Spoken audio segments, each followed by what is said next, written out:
नमस्कार दोस्तों, साल था 1999, मई का महीना, जब जम्मू कश्मीर की बर्फीली चोटियों पर कुछ ऐसा हुआ जिसने पूरे देश को झकझोर दिया। भारत को नहीं पता था कि उसके अपने ही क्षेत्र में दुश्मन घुस चुका है। यहाँ थी वो लड़ाई जिसने हमारे देश के शेर सिपाहियों की वीरता को फिर से इतिहास में दर्ज कर दिया। जी हाँ दोस्तों, मैं बात कर रहा हूँ कारगिल युद्ध की।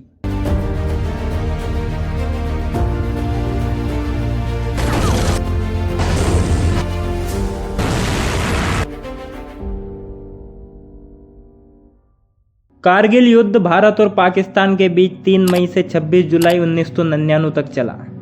ये वही समय था जब भारत और पाकिस्तान के बीच लाहौर शांति समझौता साइन हुआ था, लेकिन उस समझौते के पीछे छिपा था पाकिस्तान का एक षड्यंत्र। भारत को भरोसा था कि अब दोनों देशों के बीच शांति रहेगी, पर पाकिस्तान ने इसी भरोसे का फायदा उठाकर गुपचुप तरीके से कारगिल की ऊंचाइयों पर कब्जा कर लिया।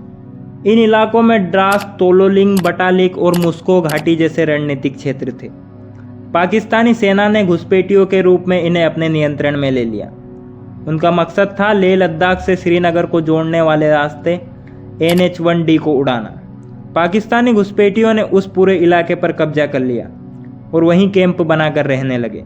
फिर 3 मई 1999 कारगिल के एक स्थायी गाय चराने वाले तासी नामग्याल ने देखा कि कुछ अजनबी लोग ऊंचाई पर टेंट लगाकर हथियारों के साथ बैठे हैं। यहाँ देखकर वहाँ तुरंत भारतीय सेना के पास पहुंचा और उन्हें इस बात की जानकारी दी। 5 मई को भारतीय सेना की एक पेट्रोलिंग टीम इलाके में पहुंची, लेकिन वहाँ पाकिस्तानी सैनिक पहले से घात लगाकर बैठे थे।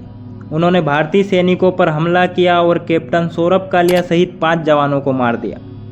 अब यहाँ साफ हो गया था कि ये कोई सामान्य घुसपैठ नहीं है, ये एक योजनाबद्ध सैन्य हमला था। मतलब अब युद्ध की शुरुआत हो चुकी थी। फिर 9 मई को पाकिस्तान की तरफ से गोलाबारी शुरू हो जाती है और इसी गोलाबारी में भारतीय सेना के गोला बारूद डिपो पर हमला कर उसे उड़ा दिया जाता है।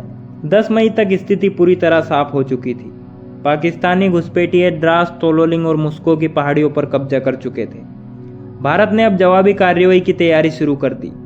भारतीय सेना ने ऑपरेशन विजय की शुरुआत की, एक ऐसा ऑपरेशन जिसका मकसद था हर इंच जमीन को दुश्मन के कब्जे से मुक्त कराना। फिर 26 मई के दिन वायुसेना को भी कार्रवाई के आदेश मिले। ऑपरेशन विजय के साथ ही शुरू हुआ ऑपरेशन सफेद सागर। वायुसेना ने MiG-21, MiG-23, MiG-27 और MiG-29 जैसे लड़ाकू विमानों से हमला किया। पाकिस्तान द्वारा कब्जाए गए इलाकों पर लेजर गाइडेड बम और R-77 मिसाइलें दागी गई। भारतीय सेना ने लगभग 2,50,000 गोले, 5,000 बम और 30,000 से ज़्यादा तोपें इस्तेमाल की। युद्ध के 17 दिनों तक हर मिनट में 1 राउंड फायर किया जा रहा था। इतनी भारी बमबारी आज़ादी के बाद किसी भी युद्ध में नहीं हुई थी। इस युद्ध में भारत ने ऐसे वीरों को जन्म दिया जिन्होंने अपनी जान देकर भी तिरंगे को झुकने नहीं दिया, जैसे कैप्टन विक्रम बत्रा। ये दिल मांगे मोर, यह नारा उन्हीं का था। उन्होंने .5140 और .4875 को दुश्मनों से मुक्त कराया, पर आखिरी लड़ाई में वो शहीद हो गए। उन्हें परमवीर चक्र से सम्मानित किया गया। ग्रेनेडियर योगेंद्र सिंह यादव सिर्फ 19 साल की उम्र में तोलोलिंग की खड़ी पहाड़ी पर चढ़कर दुश्मनों के बंकर उड़ा दिए। वो भी गोली लगने के बावजूद लड़ते रहे।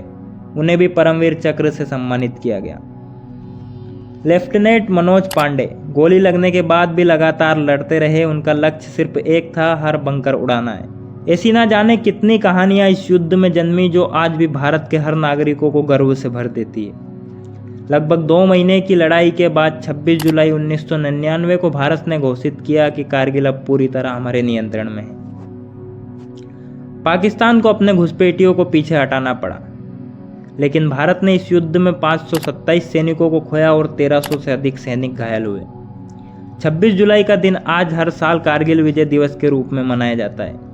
कारगिल युद्ध सिर्फ एक लड़ाई नहीं थी, ये था भारत का साहस, समर्पण और एकता का प्रतीक। इसने हमें सिखाया कि सीमाएं सिर्फ नक्शे से नहीं, शौर्य से सुरक्षित रहती है। तो दोस्तों, ये थी कारगिल युद्ध की कहानी। जानकारी अच्छी लगी हो तो वीडियो को लाइक और चैनल को सब्सक्राइब करना ना भूलें। मिलते हैं अगली वीडियो में। धन्यवाद।